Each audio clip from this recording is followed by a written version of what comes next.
podcast excellence since 2005. This is the King of Podcasts radio network, kingofpodcasts.com.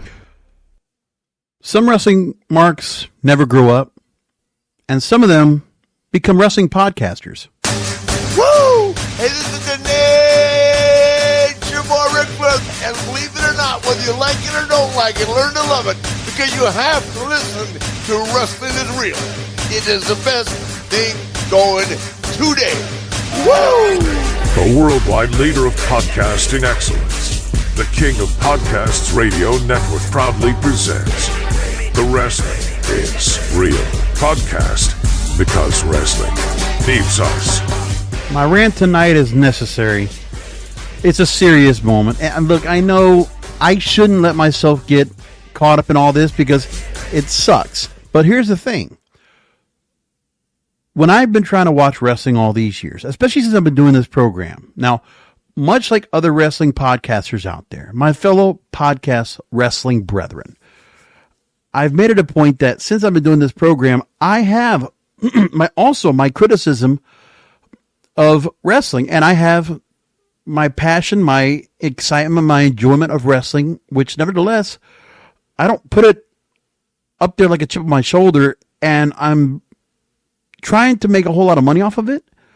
I'm not trying to worry about the large, huge audience that I'm going to get out of this show. In a way, I like the fact the show I have right now is with an intimate following. Okay, maybe I've had a couple thousand fans that have listened to this program over the years, and at some points maybe there's been a couple of hundred. That's okay. But one thing I can tell you is that I never cared to be so big and so successful, because what would happen is then I would have to kind of narrowcast what I had to talk about. I would have to start giving into the audience, because if I say anything, I would probably feel a little bit of fear of abandoning them or isolating them, because I would say something that might cross, and I would not apologize for it. That I would not do, because I haven't said anything on this program that I have to apologize for.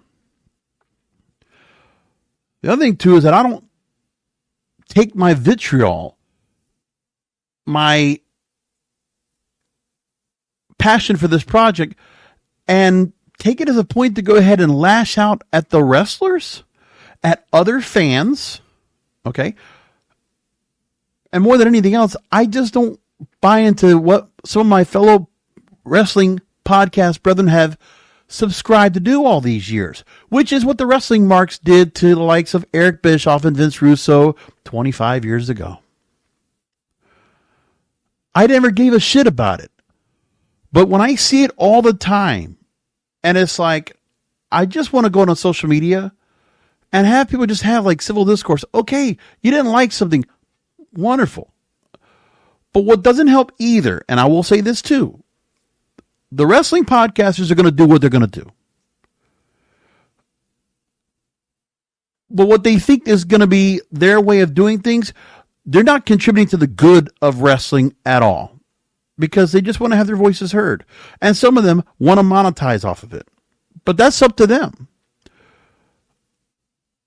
It makes people like me that are not trying to go ahead and grab a quick buck look bad.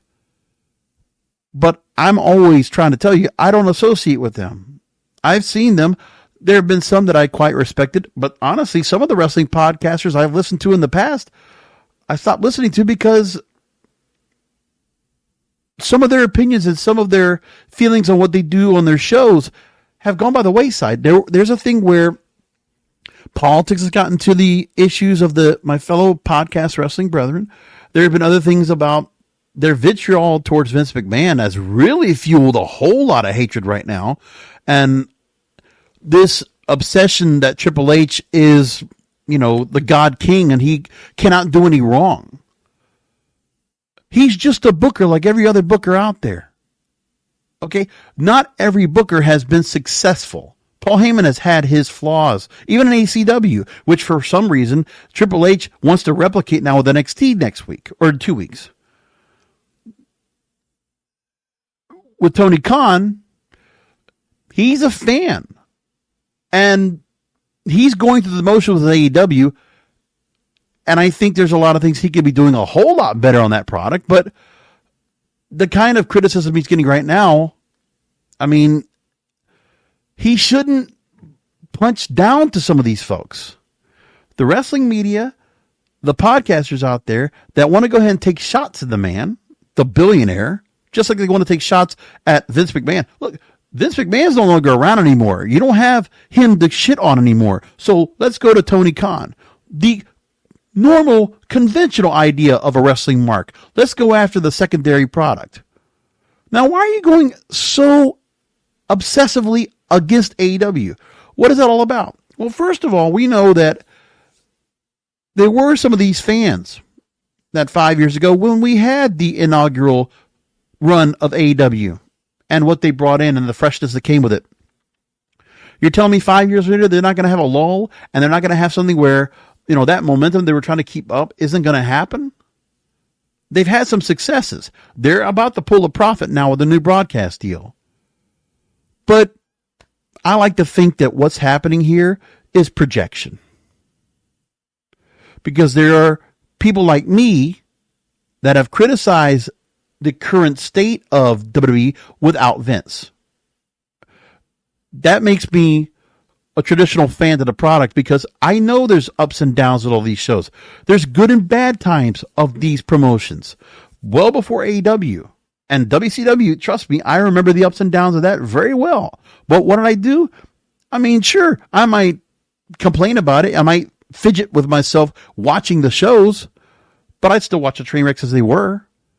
But I wasn't on here going on a tirade, especially looking for social media to go ahead and vent and frustrate. I never did that. I don't.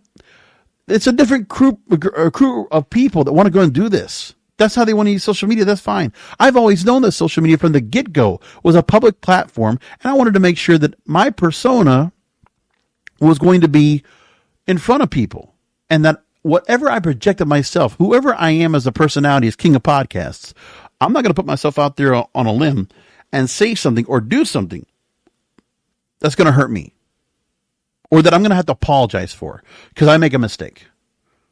Sure. I make flubs and I'm just as flawed as everybody else. I'm willing to admit it. But there are some people that are just relentless because the fact that someone from on high gave them the attention and now they're running with it. Tony Khan, you know, he got upset because there was something that was put out from AEW and this podcaster, I'm not going to mention his name. I've mentioned it a few times before in the past. I'm not going to mention anybody's name because I'm not like that. I don't need to go ahead and be out here and trying to point fingers at anybody. Listen, when I have commentary on this program, I get it the same way. And by the way, the little bit of feedback, the people that actually take the time to go and take a shit on me or give me some praise, I read it. I'll read it because it's nice. I don't mind going through all this just to see what people will say. That's okay.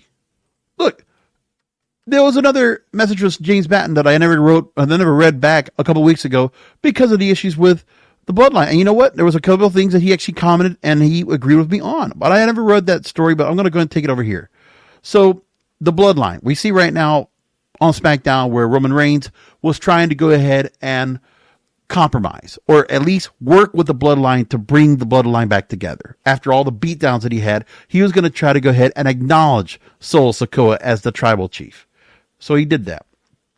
Now, back into this. This is 2 weeks ago when I put up the Bloodline reunion and reckoning at Bad Blood. So this is the Bad Blood Pro show. And James wrote to me, said, you are stressing over the obvious. The generic line, he called them, with Solo, Fatu, Loa, and Tonga will battle the Bloodline, Roman Reigns, Usos, and Zayn at Survivor Series War Games, whether any of us likes it or not. Well, sounds like we're going down that direction pretty well. Sami Zayn won't win Gunther's title, and didn't Sami Zayn wish Jay luck before Yeet won the Intercontinental title, which he now has lost to Braun Breaker. We have a transitional champion. And that's how Jay Uso is being treated now as of Monday. I didn't like the decision at all, but I understand that Braun Breaker is more important, and they're trying to get him more over. I don't know if he's a face or a heel. He's more of a face now because the crowd wants to make him a face. And now he has this belt, And now what is it going to do with that belt? Who is he going to go and compete with? It's like a Roman Reigns situation. It's like a Gunther situation. We don't have really any contenders really built out and ready to go and move up to that next level. He goes on to say that, therefore, it seems they are beginning to put these two back together. Right. The real bloodline will win, and The Rock will appear again at the end in a rage. Then he'll act like Thanos. He'll rip the generics for failing, saying that he will end his rivals himself. So the pseudo bloodline will lose to the OG bloodline, which is now what looks like they're going to be called. And then The Rock is going to go ahead and come in, and The Rock will take on these guys as the lackeys to support him against the OG bloodline. That's what James is saying right here. The two factions will then proceed to whittle each other down until Roman Reigns and the last boss grows on the WrestleMania tree. Are there questions? Yes. Will Paul Heyman surface at some point? Perhaps. Will members betray each other? Maybe. Well, as you so fervently want, more Samoans appear. Given that none of the Samoans since the Usos have gotten over, does it even matter?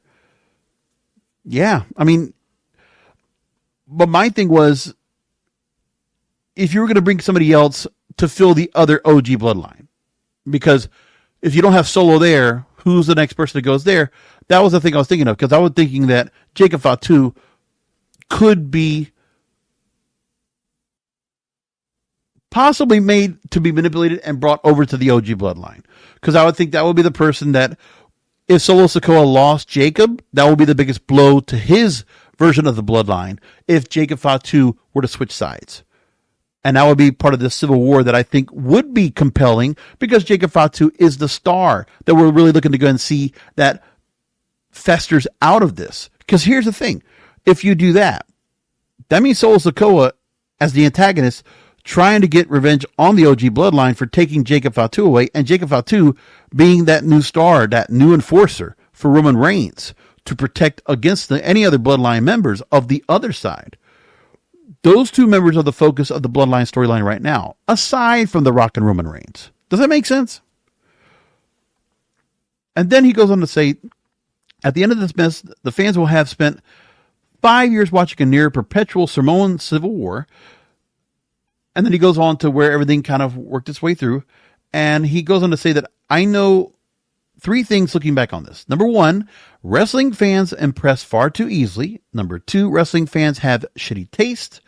Number 3, said fans love to waste their time on crap. I know they are guilty of these things, because if not, they would not praise this rinse and repeat trash as one of the greatest storylines of all time. So basically, the bloodline storyline is being extended, but what are we benefiting from in the storyline? There should be 2 things. According to where James is coming from here, I'm going to just add on to it. I would want 2 things out of this. However they're going to do it.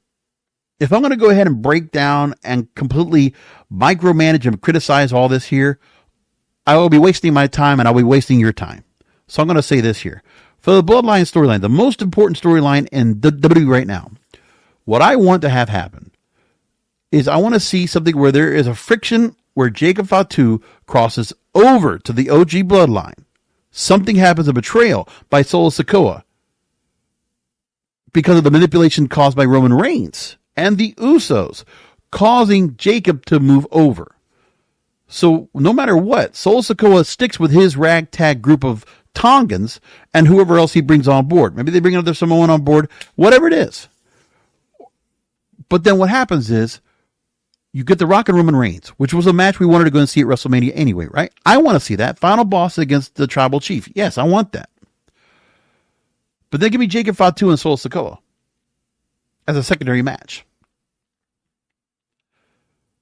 And maybe make that a stipulation where if Solo loses to Jacob, Jacob wins, Jacob has to go and join the OG bloodline or whatever it is. And you could just make some kind of thing where this battle comes into play and make it, a tribal match, whatever it is. I think there's something there. And that's 2 great WrestleMania matches, 2 fantastic WrestleMania matches we get right there. And then the bloodline, do you continue it? Whatever you want to do? I don't know. But there was a thing where James, there are other Samoans that I see that could have been brought into the mix that didn't need to be Tama Tonga and Tongaloa. Because those two, they've been out there for a long time. New Japan put them in a great spot, and, they were recognizable.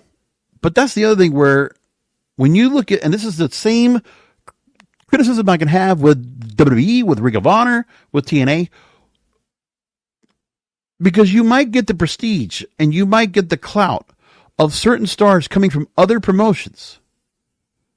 But for the most part, most of these promotions are not going to recognize or really going to do anything to build off of the prestige they've got from them. So at the same time that you have these bloodline members that you're struggling to go and get over, and they're not that good because they were only brought in because of the New Japan heritage of what they did over there, really. And maybe the fact that AEW had them over there, so WWE had them on their radar.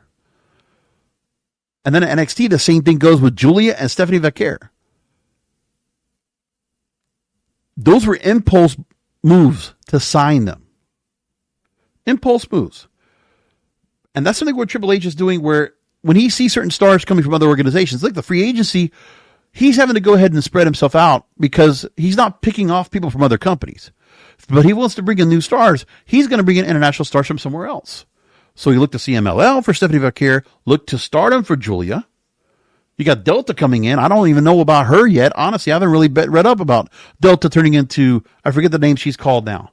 But you got a new star coming into NXT, the vampire looking.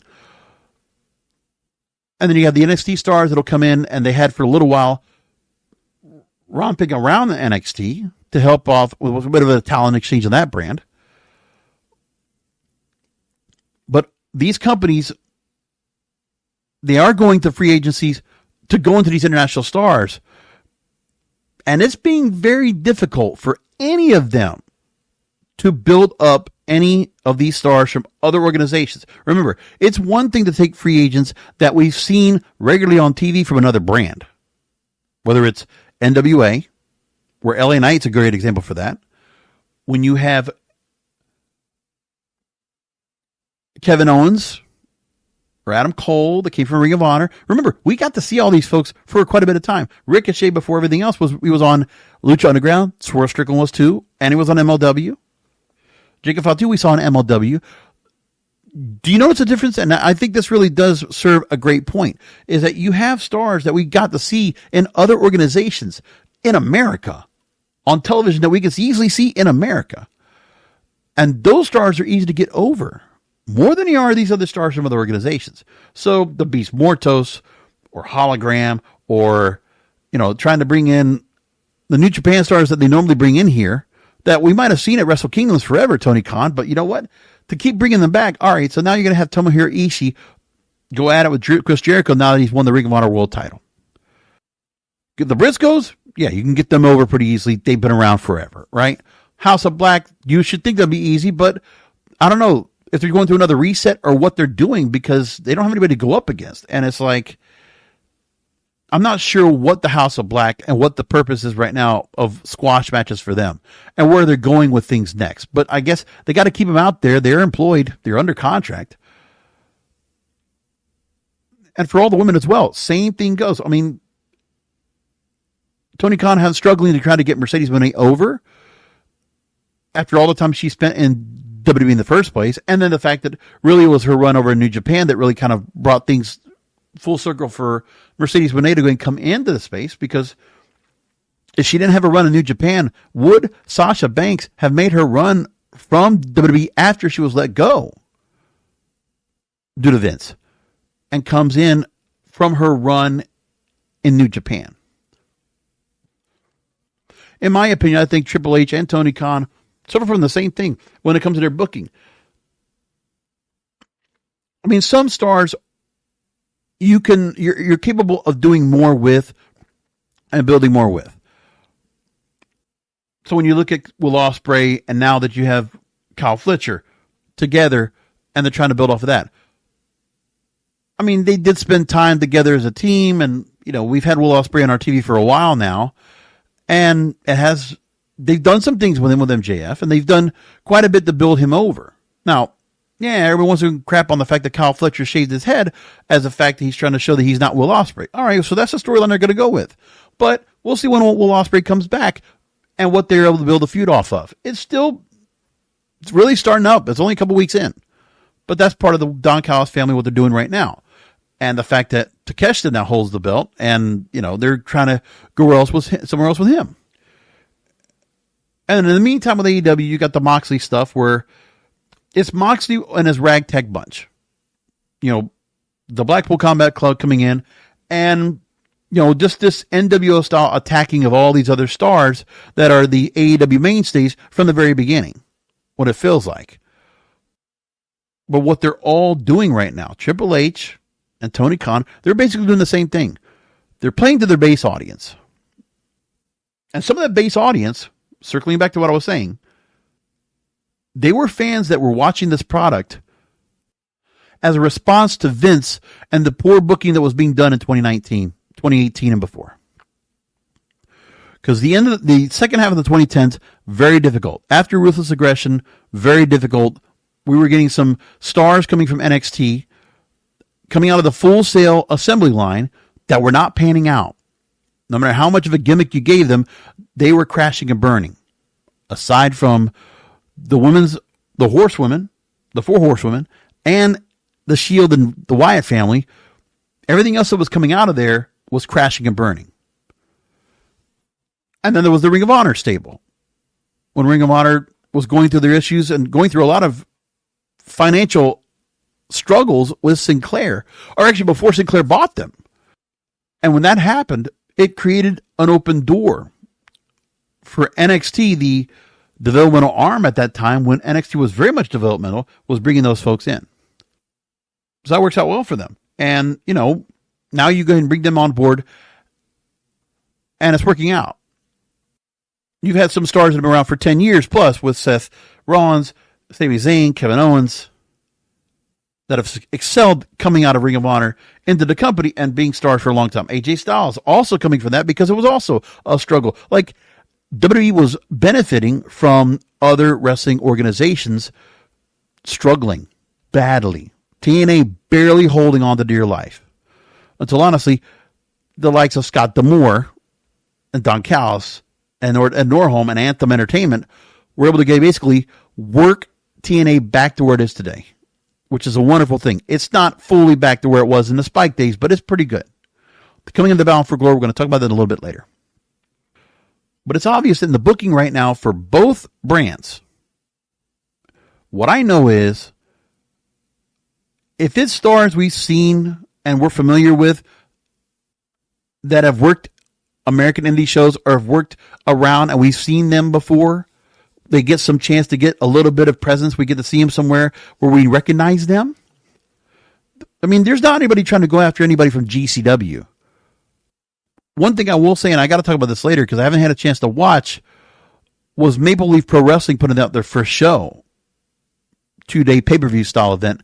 I need to watch that because there was a lot coming off of that. And AEW has now made an arrangement with Scott D'Amore. It was the original idea that TNA had working with AEW. So now, instead, Scott D'Amore, who is working with multiple promotions, almost acting like what Ring of Honor was, doing the Super Show, working with multiple brands. Scott D'Amore making relationships and working with AEW to put together Super Shows so that he can go ahead and build his brand. And that's great. And I think that relationship sometime next year is going to pay off dividends for both. I think AEW is going to benefit from that, not because they need to go ahead and start having titles for Maple Leaf Pro Wrestling being put on the line. I just think that some of the stars and the crossover is going to help because there's quite a few stars that Maple Leaf has brought on board that are good and could bring some fresh material out there. I think Scott D'Amore working with them could make some good stuff. I think what Kenny Omega brought to the mix as a TNA World Champion during that time, it was a very good time for Impact Wrestling. I think that relationship with AEW actually helped TNA build themselves up a bit because they never dropped from the plateau that they had. They were able to reach themselves back above the 100,000 mark, and they've been able to more or less stay around that mark, nevertheless, given the constraints they have with being on Access TV. And Thursday night being a tough night for them because they got football and so many other things going on now with NBA. You know, got World Series coming up. There's a lot of things coming their way where TNA, it's very tough for them to do that, but they got a great roster. Like, they really do well. The TV is a bit repetitive, let's just say that. But for the most part, I mean, they're doing things, they're building storylines, but they're also building to their base as well. There's only so much they can do outside of the gamut to really build mainstream appeal. But it's a much difficult scenario trying to go ahead and build stars that are international stars. When for 50 plus years before Vince, you always looked at the international stars as like novelties. It was very difficult to make those stars, you know, fit for the American fans and get them over so much. It goes with all these different UK teams and stars that they've brought in. Like, I mean, obviously, some of this came out of the NXT UK gamut where you had William Regal, Lord Steven Regal, whatever, that was brought in to really kind of bring and hone in these stars. What I've noticed, which is for whatever reason they deviated from, I personally think that the Next in Line program that WWE had put in was actually working better for them and has so far has produced more stars, along with some of the stars they brought on board from somewhere else. Which is why I keep praising Roxanne Perez, Tiffany Stratton, Trick Williams. I'm still trying to see where Carmelo Hayes goes into the mix, but I think they're not using him well. The whole thing with Andrade, no. Kind of lost in the mix, but Andrade lost in the mix as well. That's my perspective. I'm willing to go and say there's criticism to go and be had, and I can analyze to what it is. Now let's get back to my fellow podcast wrestling brethren. That they're not willing to go and go too in depth into things because I know the audience they have. I said this last week. They are playing to the lowest common denominator of wrestling fans, which you can find plenty on the internet. And all they're doing is basically hanging low-hanging fruit. They do that, and it works for them. Dumbing down your audience and also making them just kind of get triggered on anything that gets said. And then every time you get triggered and then your fan base decides to go ahead and start piling on, no, that's not good. I'm pretty sure anybody who listens to my program, they don't do that. They don't need to do that. If you've been listening to my program long enough, you realize I don't get caught up in that shit. How often do I get upset or outraged or mad? Hey, I have my criticism of Vince McMahon forever on this program. And TNA, same thing. And other brands, same thing. Trust me, I've had my issues of AEW, criticisms, but they made it. I mean, no matter what, I didn't want them to fail. I didn't want them to go and drop. But what's happening right now is a lot of tribalism. It's been going on forever. Remember, this is nothing new. It's just amplified now because we have wrestling marks that also have become wrestling podcasters. Hey, they can get a microphone. They can get some nice video set up. They can create whatever kind of scenario they want. They can create a personality for themselves. They can hold events. They can go ahead and go to shows, and they can go ahead and like put a big thing where, oh, come meet me at this meet and greet, whatever. Let's go ahead and do this and that. And, you know, they can build a persona for themselves like they're like a sports talk host. The thing is, it's one thing to be like a sports fan when there's nothing that's predetermined, when outcomes are completely organic. But then you're talking about professional wrestling with predetermined outcomes. And so the cosplay in some of these fans, they want to be able to go ahead and determine how it gets played out. It doesn't make one heads or tails to me what does happen in these storylines. Because at the end of the day, if I don't like it, I'll just say something about it. I'll criticize it. But that's all that matters to me. I got a life. But some of my fellow podcast wrestling brethren, you make this your livelihoods. And I think sometimes some of them are out there a little bit lost and they're out of reality. They don't have their feet on the ground. They buy into their shit. They buy into their own fandom, not the fandom that's out there watching wrestling. They buy into their fandom thinking, oh, well, they're this soothsayer. They're this know-it-all. And that they can't say anything wrong. And God forbid you say one cross thing at them so they can go ahead and lash at you like a narcissist. Like a woman almost. It's unnecessary. It's bullying tactics. For what? Now, Tony Khan, for whatever reason, I don't understand why he, a billionaire, part owner of the Jacksonville Jaguars, and I forget which soccer team was it, Manchester United? No, it's not them. But either which way, you have all that going on, and AEW, which you're putting up as a brand. Tony Khan needs to understand this lesson. It's not where you say you will never satisfy the fans all the time. What Tony Khan needs to learn now is that the honeymoon's over. He had a group of defiant WWE fans that were mad at Vince, that came along for the revolution. Something fresh, something new. Once Triple H came into power and Vince is out, that's really when you started seeing the AEW tribalism really intensify. Because Triple H, now he's going to do what everybody wants. Wrestling bookers do not need to be doing what the fans want. You do what you want. You control the pencil. You do what you want with the booking. To hell with the fans, honestly. They just want to be able to go and watch. Listen, and if they don't like what you're watching, they don't like what you're giving them, then you show them that, through the Nielsen ratings, okay, they stop watching your show. Maybe they just cut your clips because they'll at least want to watch wrestling, so they won't take the time to go and watch your show and invest 2 hours or 3 hours into it. So their show has eroded. No more 900, 800,000 viewers. Now they're down to 600,000, 700,000. They're getting what NXT gets. NXT this week gets 700,000. Okay.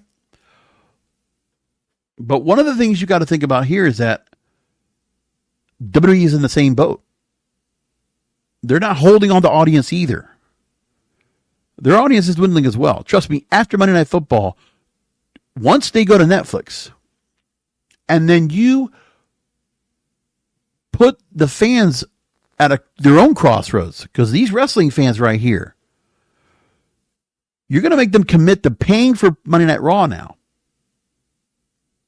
If they don't already have a Netflix subscription, you're going to instill in them, you're not going to get some extra deal. Netflix is not going to do some special WWE deal. They're not going to do that.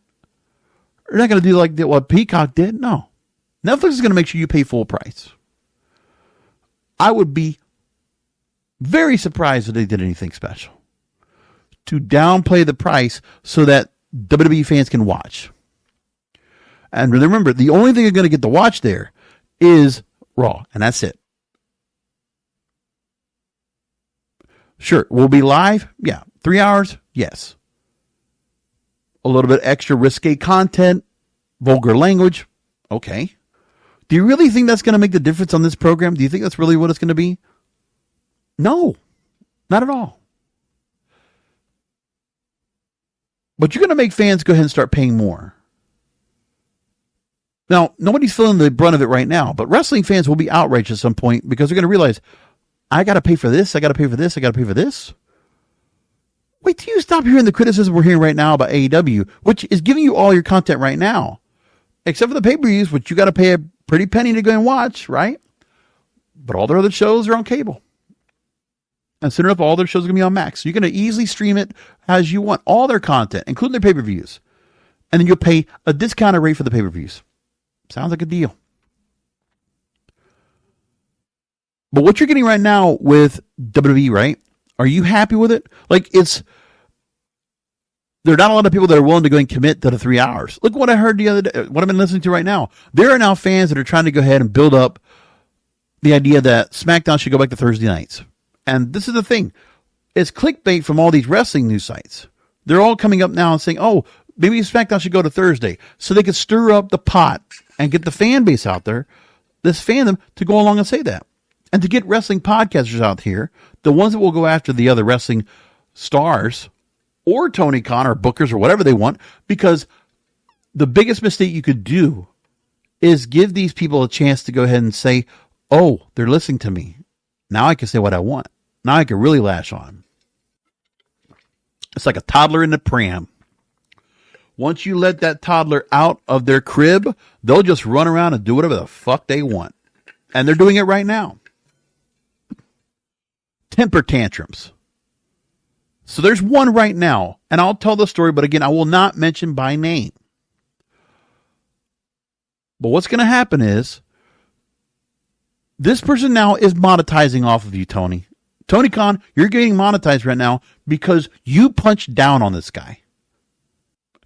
I mean, do you think it's like maybe, negative publicity, so people are going to go ahead and shit on the content, but they're at least going to watch it? Is that really like the way to go?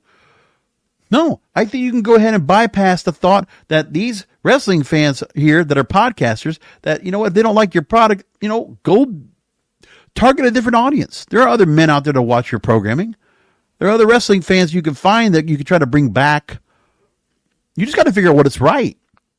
And quit listening to these fans that think they know what's best for you. Because for all these years, as long as WWE or other folks would listen to what the fans said. Listen, the Attitude Era, let me tell you this as well. All that time of the Attitude Era, I didn't really care for about maybe a little less than half of what was going on I actually cared about. All the sex stuff, whatever. The language, whatever. Some of the things it would do that was on TV, I didn't really care much about. Give me the matches and give me the storylines that really matter when it came to Stone Cold, Rock, Mankind, Undertaker. All that. I mean, the novelty of like, Val Venus and the New Age Outlaws and DX, it was fine. But like, I cared more about the conventional, traditional stuff that was out there. NWS stuff, right? The big crowd that they had with it and what they did to go and build that storyline up. Yeah, fascinating. And it got old after a while. I was like, not much interest in me anymore. But then I always found interest in the cruiserweight matches. And like I said, ECW, something about that Triple H, maybe under Paul Heyman's tutelage, now that NXT is going to run 2300 Arena in a couple weeks, trying to create this ECW type mystique. Look, other companies have been doing this. For NXT to become the 2300 Arena, well, what? I'm supposed to be impressed by that? MLW, TNA, Ring of Honor, and plenty of other companies have done 2300 Arena. Plenty of times. Hot crowd, great shows, whatever. I'm not going to be overly impressed by the fact that NXT is going to go and run over there. And because you want to create this ECW mystique and take what you saw at One Night Stand. I guess there's an obsession about One Night Stand because some of these same podcasters, some of these same fans will also praise the hell out of One Night Stand. That ECW event that WWE created, which it was fine, but I didn't really go out of my way thinking that was wonderful. I remember what the ECW looked like, all grainy or whatever, and Joey Styles calling commentary by himself and watching it Sunday nights at 2 a.m. or Saturday nights at 2 a.m. on Sunshine Network and enjoying those shows. And watching the TNN show. Yeah, that's what I liked. No, we're here to go and watch some one-night show like that. It's okay. So into the story here from Sportskeeda that had decided to go and write about this. So Tony Khan slams a critic over Daniel Garcia comments. So let's get into the story real quick. Again, I will not name this podcaster. I do not need to go and talk about him. He's got his own audience. He's got his own fan base. I could care less about hearing from that crowd coming onto this program to go and shit on me. For what? You would be punching down to me. And I'm not punching up. I'm just calling it out as it is because of the fact that I'm tired of this tribalism. This shit sucks. And for some reason, the bookers like Tony Khan and Triple H believe these are the people you should be listening to. No. Listen to your own instinct. Get to your own professional circles. Get the shit out there. And you know what? Let the ratings, let the numbers coming into the doors, let those be the determining factors as to what's going on. You do not need to go and listen to this vocal minority that thinks they are bigger than they are, thinks they're more influential than they are, because you're letting them. You need to ignore them. All you need to do is ignore their commentary. Do not give them the platform to come back at you because they feel that they got one up on you. You want to evaluate it? You let your minions over there in your respective companies, let them read along in social media. Let some interns go ahead and read along. And if they see something important that should be pointed out, let them go ahead and take that up the ladder. Otherwise, they don't need to go and hear from you. Some of them are just happy to go ahead and make money off of you. Let them do that. But you don't need to give them ammunition to work off of. So, AEW President Tony Khan did not take too kindly to remarks that were said in response to the comments because of some disparaging comments being made about Daniel Garcia online. So this podcaster is the latest comment on Daniel Garcia's AEW journey. So he's one of the pillars we've talked about here on the program that they were trying to go and build off of, especially when it comes to MJF and what they're doing right now, that he's trying to help make him a bigger star, and it appears not everyone's a fan of him. And there was an episode of Collision where Daniel Garcia was in a backstage segment with Orange Cassidy and Private Party. And this podcaster makes the claim that nobody believed in Garcia when a fan responded and he believed in him. This podcaster called the fan stupid. But, if you look at this person's Twitter feed, he constantly bashes at everybody. Just as much as Dave Meltzer will take comments and questions from the crowd and he'll respond back to people, then let Dave Meltzer do that. He likes to do it. I guess he enjoys it, and he does it all the time. But Tony Khan doesn't need to get involved in this. And the other thing, too, is that also the wrestlers also do not need to worry about what these podcasters are saying about it. You are letting the marks get a voice they don't deserve. We're fan podcasters, okay? We're not experts. We didn't work in wrestling. Now, this person in particular, he has worked in wrestling in some cases, and some of the other wrestling podcasters feel like they have a bigger voice because they worked in wrestling, some independent or somewhere within WWE or AEW, I guess. And they feel like they have some kind of expertise or some kind of validation that their voice and what they're going to say is much more important than anybody else's. So they should listen to them and subscribe and become a member and pay for this and pay for that and come to my meet and greets or whatever. Right. Oh, and, support my products. And Tony Khan responds back after one of the AEW fans came back about Daniel Garcia and asked, why would he call a fan stupid for expressing their opinion? Quote, why would you tell a fan that they're stupid for just expressing their opinion? Everyone is allowed to have beliefs and opinions. It doesn't make them stupid. Tony Khan, yes, well-intended post. But look who you're writing this to. All you do is just light the fuse. Because this person is just chomping at the bit, waiting for a chance to do this. And by the way, this person has not let that grudge go yet. Just because of this podcaster, now he's relentlessly crapping on the product more than ever before. It's like it's a crusade now for him to go and use that. And he's using it, obviously, for fans. Because his name got posted in several publications. And by the way, it's not the first time he's done it before. I pulled up the stories, but I'm not going to talk about what he's talked about, where he had Alexa Bliss go back at him and talk about what he said to her. Let's just give you one of the examples of what was said from this podcaster about Alexa Bliss and her wrestling ability. Quote, is one of those women out there who just takes it. She does nothing. Can you imagine being in bed with Alexa Bliss as she performs the same way she does in the ring? Awful. All looks and no substance whatsoever. There's one. Again, I'm not going to talk about what Alexa Bliss said and decided to go ahead and punch down and even respond to this guy for saying it. For what? Now, part of it was one of the fans of this show decided to post a video where this podcaster said that. And Alexa Bliss responded. But she did go on and say, normally I ignore his ignorance because all that he wants to do is be recognized by bashing me. But excuse me, sir, how dare you discredit my work in such a disgraceful way? And then other stars would pile in to help out. Cyberbullying is not okay, Paige wrote, talking about this. And to this extent, too, what a disgrace. And I'm assuming he's supposed to be a reporter of some sorts. Shame on you. Your work is incredible. Alexa, pay no mind to ignorance like this. And all of them need to go and do that. Braun Strowman, this sad-ass Mark, talking like he even knows what it's like to share a bed with a woman. He should probably stick to talking about wrestling because he doesn't know shit about it, but at least he can pretend he does. Oh, and eating Hot Pockets his mom makes him trash. This is all not necessary. The wrestling the wrestling stars do not need to go ahead and punch down on a podcaster. And Tony Khan or Triple H or anybody else do not need to go ahead and partake in this here, okay? You are giving them license to do more of the same thing. That's taking away from the real focus of what you should be doing. Focus on the product. Then the same thing goes where Britt Baker, Jade Cargill, and other stars called out the same thing because, again, the same thing happened here months later.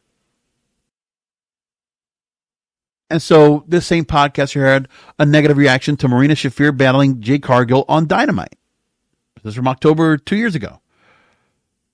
And Jade Cargill responds, "Damn, I heard you all the way from your mom's basement. Calm down, Mark."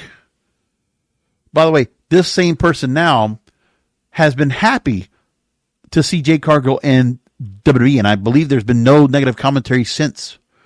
But it's also coming from other organizations or within WWE themselves, because if this person can go ahead and get somebody that can start talking about him because of something that he said, great. And then when the same podcaster decides to double down, Britt Baker comes in. You've been pushing this narrative for months. Nothing to do with the character I play on TV. You don't know me and you have no idea what goes behind the scenes. You can judge the wrestler you see on TV, but not the person behind it. Right, the personal stuff, I guess. I wouldn't care about that either. And I hope the listeners to my program, they're not buying into this either. Listen, you do, that's fine. But like, honestly, you come here, come with a fresh palate, because I'm not going to talk about that. Tonight is a show I'm talking about it because you know what? It's upsetting because you know what? Every time I watch this, when I see people acting like this out here, acting a fool, I almost want to stop watching wrestling and just close the podcast, man. Because this tribalism, it's so annoying. I can't enjoy the product because I just can't look at everybody just always commenting on this, because when I'm looking on my Twitter feed, I'm not looking for this, right? It just comes up because then I'll see comments from other people and other fans or whatever. And I'll like sometimes the For You page, you can't control what comes in there. Like, I'm not following the person, but I see their stuff all the time because you can't get away from it. It's like watching sports and watching Mad Dog Chris Russo and Stephen A. Smith. Can't get away from them talking about their shit. They're all going to talk about it. I don't want to hear from them, but you know what? It's unavoidable. If you're going to be following a sport, you're going to see criticism and you can't avoid it. Hell, if you're into politics, you obviously see things you don't want to read or whatever. And like, you get upset by that too. You get triggered by it. Some people just get triggered by it, but it's also targeted. It's also on purpose. Just waiting for the chance just to go ahead and launch like a catapult. It's like any wrestler or any wrestling booker deciding to go into social media. Heed the warning. You're going to hit landmines from these of my fellow podcast wrestling brethren. You're going to hit landmines if you decide to go ahead and walk into social media and start responding back. I know it's human nature and intuitive for you to go ahead and decide to do that because you are going to go ahead and put somebody in their place. Because also, as wrestlers, you're combative because that's the nature of what you're doing as your craft. I get it. You want to confront people that are bullies like that. I get that part. But this right here, Tony Khan's just trying to be a nice guy. I think that's what he is. And he doesn't have a thick skin on this. He's got to learn to get that. And he's got to realize that there were fans that were watching his product from the initial point that were happy to see him come in to force WWE to go ahead and change course. Well, WWE did change course, but it wasn't the way it was supposed to be, because here's the thing. With Vince McMahon, I don't even talk about all the allegations that keep coming up. Oh, now Ring Boys are coming in to go ahead and accuse him and other people, and more shit with Janelle Grant. Well, these court cases keep going on. I'm waiting for something to happen. The Netflix story, all this. Are we getting anywhere with this? Where's a conviction? Where's a guilty plea? Where's a civil case? Let's just get to the verdict here. Like, how are we going to wait on this? So I don't want to get caught up in that either. I've talked about Vince McMahon plenty of times in this program. And my point was, we all are culpable because we were all fans of this product. And we contributed to the behavior that Vince McMahon was going to be able to do all this time, okay? So we should not come up here throwing stones at glass houses. That's not what I'm going to do.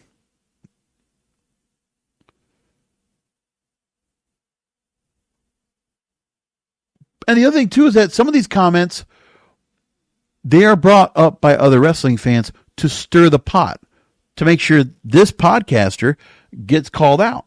Or when this podcaster is talking to other people, he'll realize he has a voice. And when people see some of the stuff that he writes or says, that it will get the ire of some wrestling fan. So Britt Baker was responding, the response she gave to this podcaster, what was it that this podcaster said?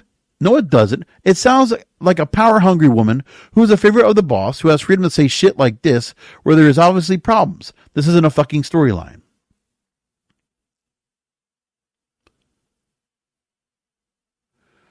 Jade Cargill comes back, and she goes on and says, well, one person says, well, this is a direct response to Jade Cargill. Seemingly all of you people, I would hope you use better insults. Quite sad you lower yourself to the fucking shit that dwells on this app. Secondly, I have zero problem with you. Never have, and have expressed nothing but praise for you. Third, Marina sucks. And then Jade Cargill responds, better insults like what? Like, I'll buy your whack-ass podcast in real life? Don't fuck with my coworkers. It's 11:44 a.m. on a Sunday, and I wake up to you trying to shit on someone. Don't shit on anyone when I doubt your ass can do a pull-up on your best day. It's obvious that there are some of my fellow podcast wrestling brethren that feed off of this. If it does help to build their audience, they'll do it. Now, it's up to them to do it, but the thing is, I hope that some of you fans out there, listen, if you listen to his show or other people's shows that do the same thing, that's fine.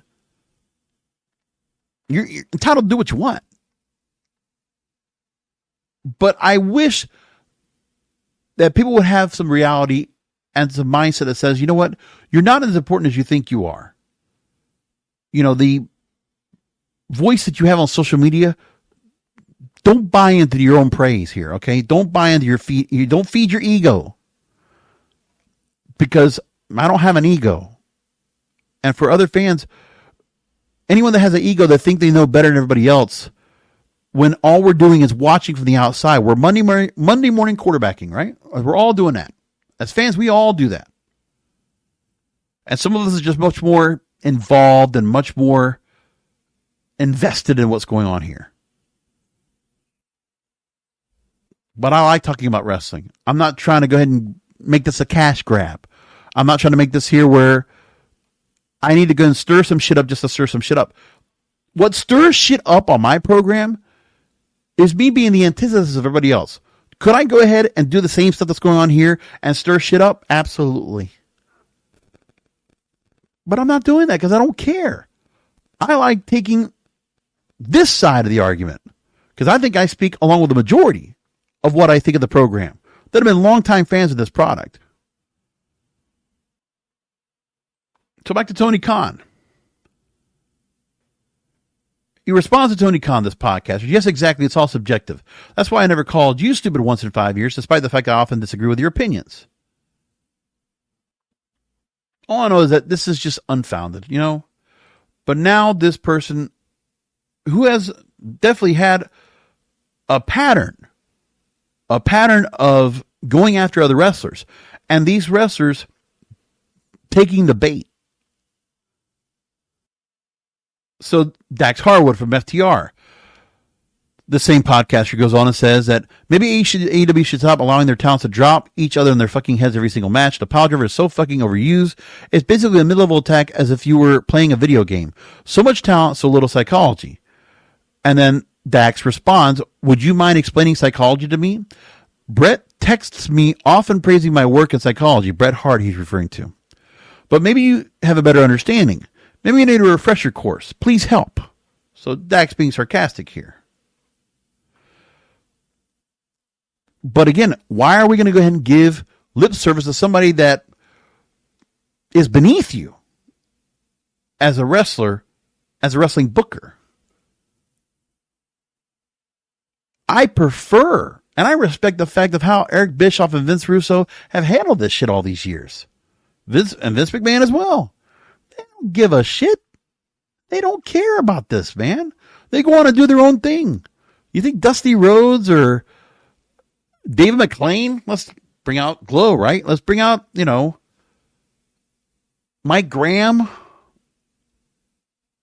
or Court Bauer. You think he even gives any shit about that? Or Billy Corgan? Or Scott D'Amore? Or Tommy Dreamer? Or Brett Lauderdale? Do you think any of these people at all?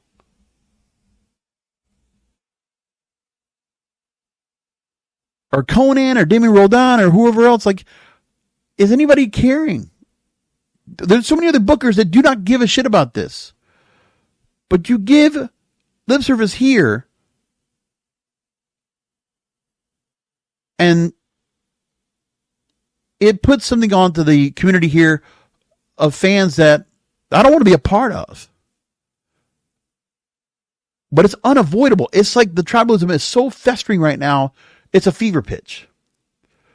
And there's frustration. The real reason we had this all right now is frustration because overall, we're very well aware that both brands are suffering. We're not bringing in new listeners. We're not bringing in new fans. And by the way, what fans want to come in here to go and be a part of this shit? Who wants to be in this recess environment, okay? The playground that is social media. What wrestling fans want to be involved in this? Imagine if you have somebody that's kind of out of touch of wrestling and they really weren't that big a fan. Casual wrestling fans, for instance, let's just say that. Think of the casual wrestling fans that would come in to contribute to the program, add to the ratings, add to the numbers of attendance. Knowing that there are people like this, podcasters like this, wrestling fans like this, that follow these podcasters, or blog writers, the dirt sheets, or whatever. And they can come in and shit on anything that somebody else says because they feel like, oh, well, they're not smart enough to go know what you're talking about.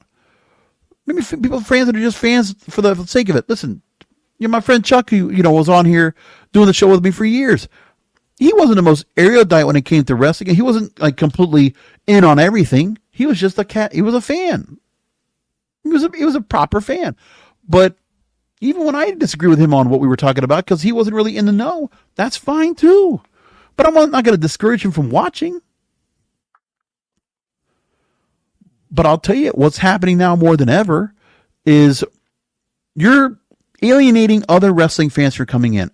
God forbid any of these international fans that watch from like Saudi Arabia or Germany or wherever else. Look at those fans. Do you think any of them get themselves hung up on this shit right here? The Saudi Arabian fans, the German fans, the British fans. Do you think any of them get themselves caught up in this shit right here? No, it's American fans. And American fans, first and foremost, we watch WWE because they are the number one brand. But it's not that good. And AW also has the same problem. They both need to be called out. As they always should. But I can find good in both brands. I can. But I'm not going to go ahead and decide to stir up a fight like a keyboard warrior on social media to stir shit up. Because let me put it to you like this. Why am I going to go out there and say something that I wouldn't say to their face? Everything I have ever said on this program, I would say to somebody face to face, in person, right in front of them, without hesitation. Can my fellow podcast wrestling brethren do the same? Can this podcaster do the same? Can he go right in front of somebody else? Because most of these wrestlers, even the women, can kick the shit out of us. I'm pretty sure if I got in front of Rhea Ripley or Raquel Rodriguez or Liv Morgan, I bet you they could kick the shit out of me. No doubt about it.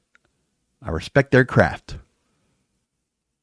And for us to go ahead and shit on somebody's work rate or how they work in the ring, I bet you Britt Baker could kick my ass too. Or Jade Cargill could absolutely make us pretzels at the end of the day.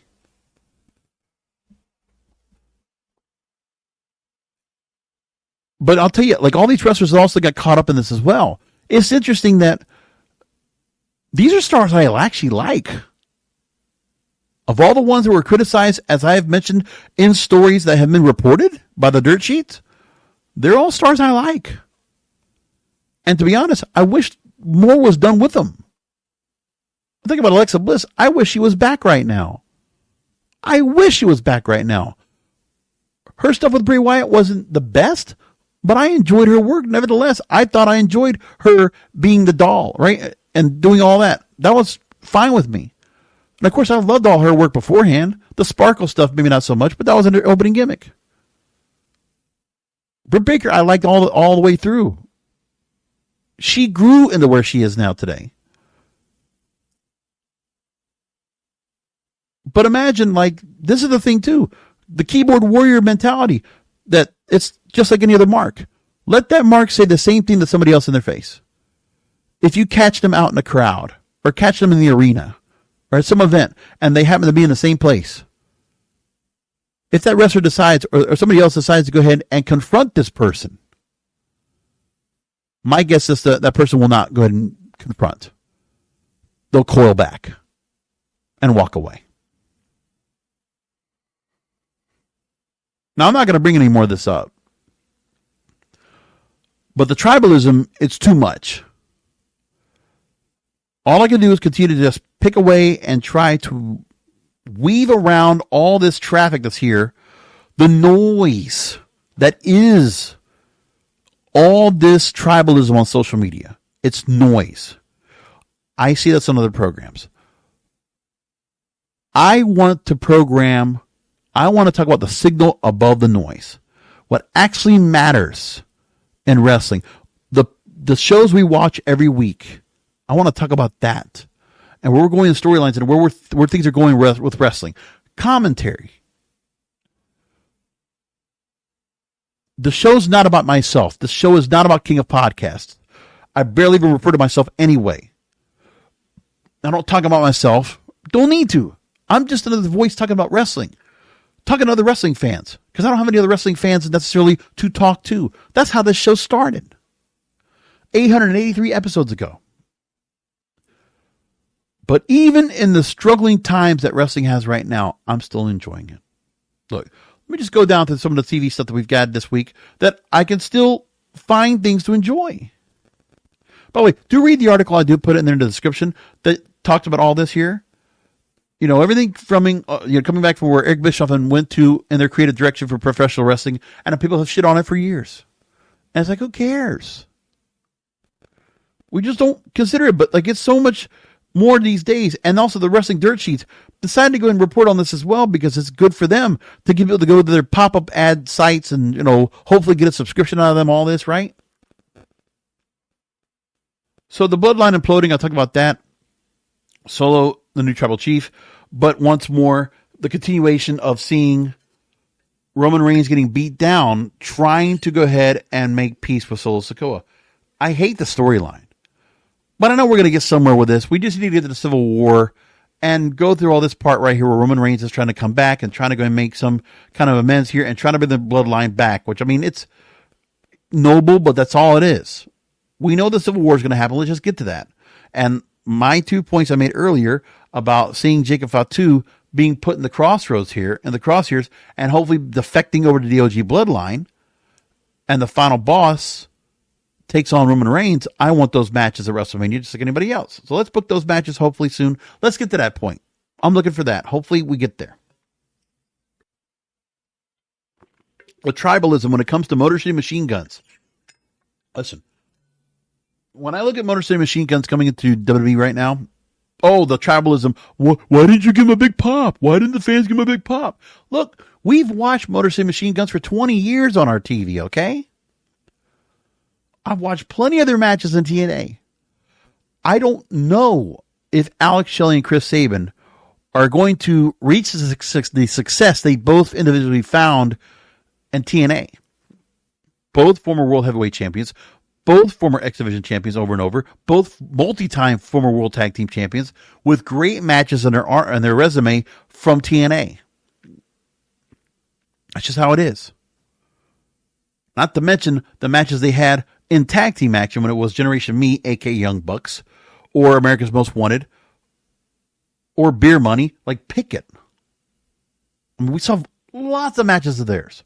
So now they're coming in here almost like the Hardys, and they took care of A-Town Down Under. Now they got to work with Los Garza or DIY and go after the tag team titles. Okay, great. But that's what you're bringing them in for. Candice LeRae, Nia Jax, getting a win over Bayley and Naomi, and Indy Hartwell. Like, these are the NXT stars here. The favoritism with Candice LeRae, Indy Hartwell, I don't get it. I don't care. But it still comes down to the fact that Nia Jax, they're keeping her strong, I guess, because of the fact that she is going to be going up for that Crown Jewel Championship in a couple weeks against Liv Morgan. We know about that. Cody Rhodes extending an invitation for Gunther for a face-to-face discussion next week on SmackDown. So we're coming this week. Kevin Owens, Randy Orton, and all the issues with Cody Rhodes and all that going on. Carmelo Hayes and Andrade still going after each other. And LA Knight's going to be special guest referee. And it's like those two are the ones trying to go after the U.S. title. But I've already seen these three together. They just continue to keep working with each other. Last Legend, Jakara Jackson, giving some fresh faces onto the women's brand for the tag team titles. That's cool. I don't mind that part. I think seeing both of them move up is good. Maybe do something with Bianca Belair and Jade Cargill down the line, and I guess where those women's tag team titles come into play, okay, I'm all in for that. So I'm not worried too much about that part. I actually like the fact where, again, Lash Legend, Jakara Jackson, NIL. They're not these stars like Stephanie Vaquer or Julia. It's like you're gonna have a barrier to entry. You're gonna have a bit of a learning curve to get this audience up to speed to get them into what you want them to get into. It's the same struggle you have with Damage Control, same struggle you have with Shinsuke Nakamura, but we haven't seen on TV in a while, right? I don't know if he's injured or not. Same thing with Pete Dunne. Same thing with Ridge Holland. Same thing with Gallus.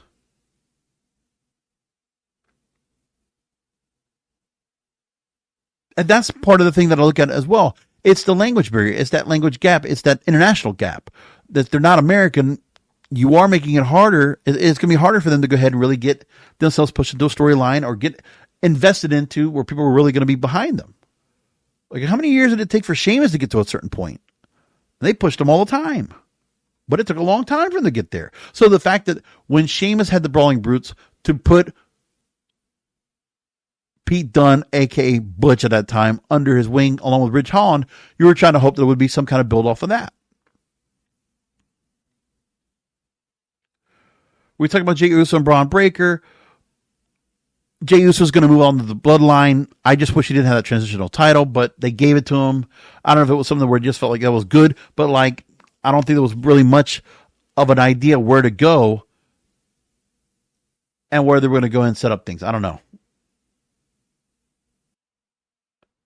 You got Seth freaking Rollins or Bronson Reed. Well, look, I mean, looking at Bronson Reed and trying to build him up as like this younger star, almost like positioning him like this young upcoming star.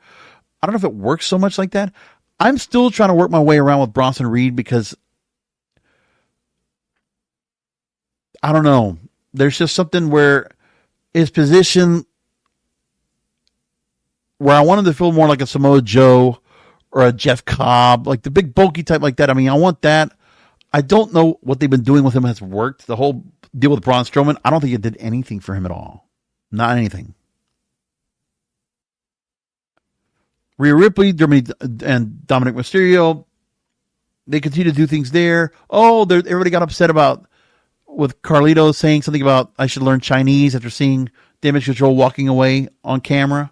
And everybody got a big deal about that. Finn Balor admits to manipulating Dominic to get Rhea Ripley away from Dominic so that he can go with Liv Morgan. That was brought up in the play. And yes, there's the whole thought that Rhea Ripley and Dominic Mysterio will probably get them having a match with each other head to head. I'd rather see that match than another Liv Morgan Rhea Ripley rematch, to be honest with you. Now the Wyatt Six and the Final Testament now have a deal with each other. And I want to understand what this is all about.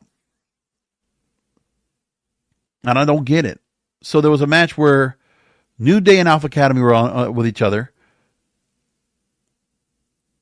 And then I'm looking here and I'm saying to myself, okay, we haven't seen Wyatt Six in weeks. There's no reason why they're going after Final Testament. No reason why we understand why they went after American Made in the first place. There really has not been a real reason for any of this. It doesn't make sense. And the group that got together, not necessarily impressed by either. It's just a gimmick. It's not been really fleshed out too much. So contenders tournaments, just to kind of fill up time on the shows. We finally got Raquel Rodriguez's reason to return, which took a while to get there. Like I did mention, it was about the tag team titles and what Rhea Ripley did to her and this and that and what Liv Morgan went through. All that part. And there's that. We talk about AEW and their direction right now. It's a big of a mess where the Moxley mutiny is going right now. They're attacking people. And there's been promos coming out to lead up to that. But the attacks are going to keep coming. We need to take the next step in the storyline and figure out what's the real deal about this, because I don't care much about all these other stars getting beat down. Okay, so they took out Bryan Danielson like they did. Now they took out Chuck Taylor. Gruesome attacks on certain people. And now Orange Cassidy is looking to go and vow vengeance for Chuck Taylor's sake against Jon Moxley. Got it. So set up a title match with them at Full Gear. Fine. Then you got Young Bucks, Private Party, another win by Private Party. So now Private Party will go up against Young Bucks, and if they don't win, that's it. Whatever. Like, they're setting up matches right now. That's fine. But we need to take the next step and see if something's going to come up with this mutiny right now. Is Shane McMahon brought into the mix, or is there something bigger? Like, they already got the title, but what's the real intent of what they're going to be doing next? Like, what needs to happen now is an actual response back, an actual group that will respond equal in kind to the mutiny, that'll respond and like to Moxley. I don't know who that's supposed to be. Like, who's the major figure here? Is it Orange Cassidy and that's it? I don't know. So I guess it's Tomohiro Ishii returning. I guess it's a match of Final Battle for them, I guess. I don't know. But I'm not sure what to think of any of this here. I'm just waiting. One of the things with Tony Khan, with AEW right now as well, I already mentioned the international stars are kind of struggling to go and bring in, because you really see the change up of what they were doing the build up to All In, an international event. Make that point clear. But when it comes to their shows here, they're having a bit of a trying to go and work things around where they had CM Punk around and they had other stars they had brought in that were really, making a big deal, with Samoa Joe and MJF being full-time in here and Adam Cole being able to work. Like, there was some things where familiar faces coming from WWE or from somewhere else coming into AEW, but both companies are doing things differently. And I think for WWE right now, most importantly for them, they need to realize that they're benefiting the most right now with the stars they have in the Next in Line program, that they are developing themselves from the development center, from the performance center. That's really what you're going to have. Now, trying to go and take some of these stars from international outlets and trying to do something with them, a valiant effort, but every other booker's always had trouble kind of book them and do something with them anyway, unless you have a gimmick about it.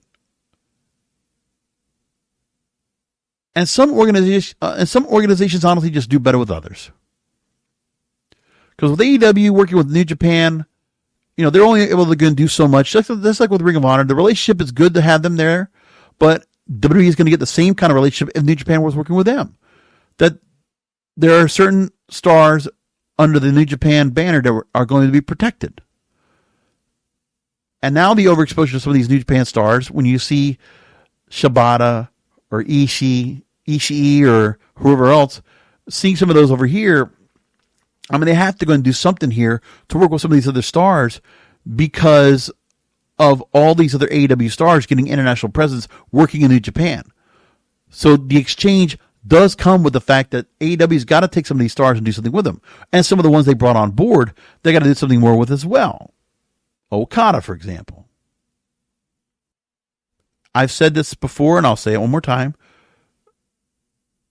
The company that does the best with booking international stars in general, in my opinion, is Court Bauer and MLW.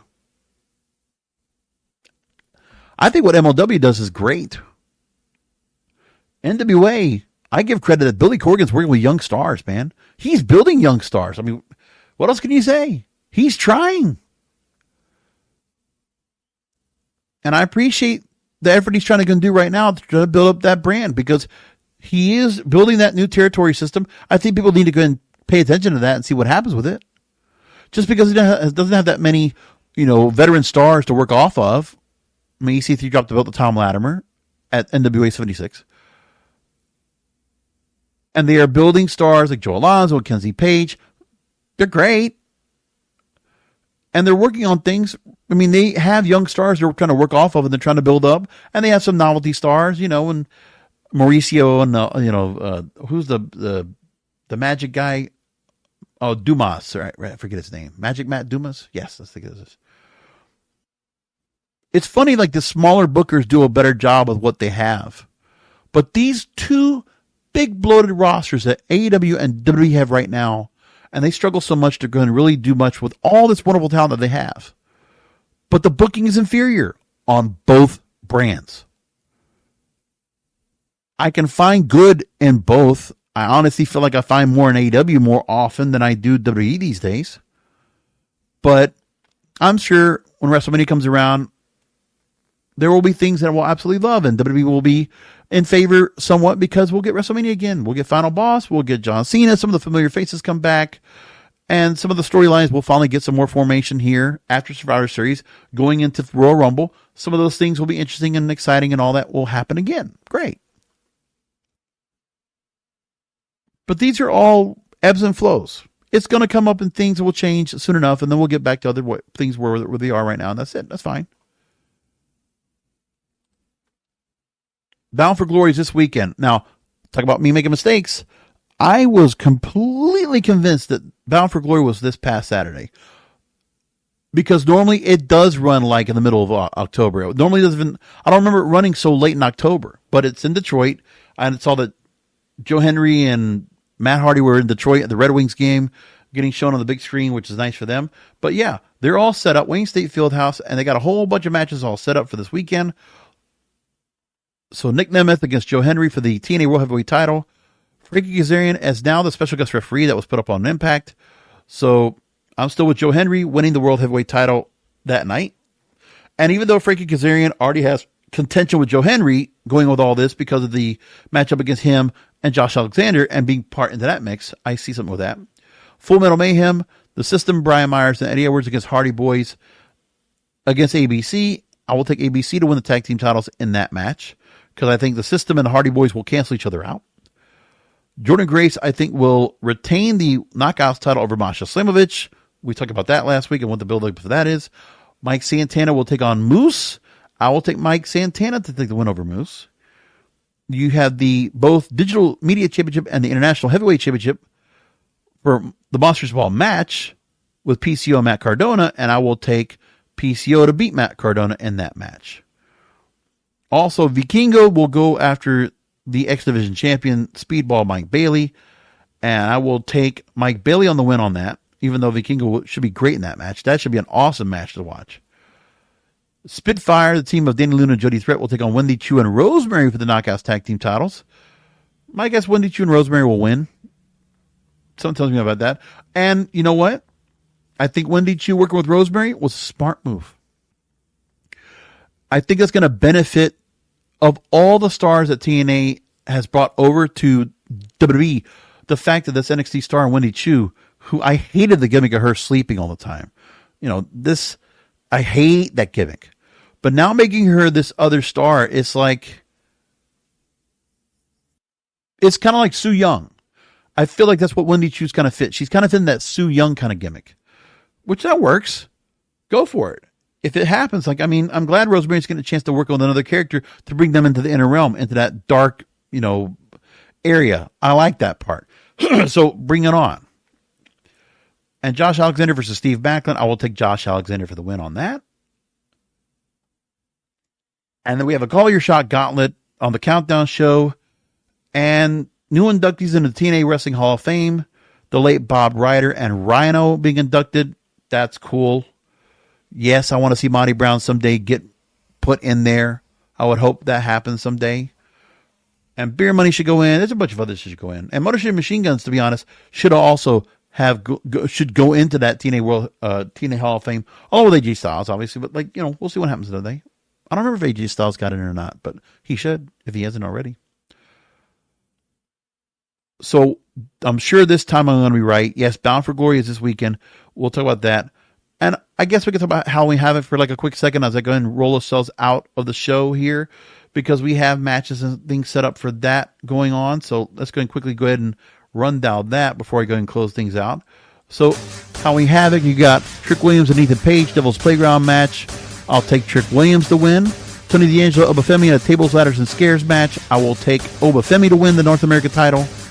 Ambulance match, Andre Chase and Rich Holland. I will take Andre Chase.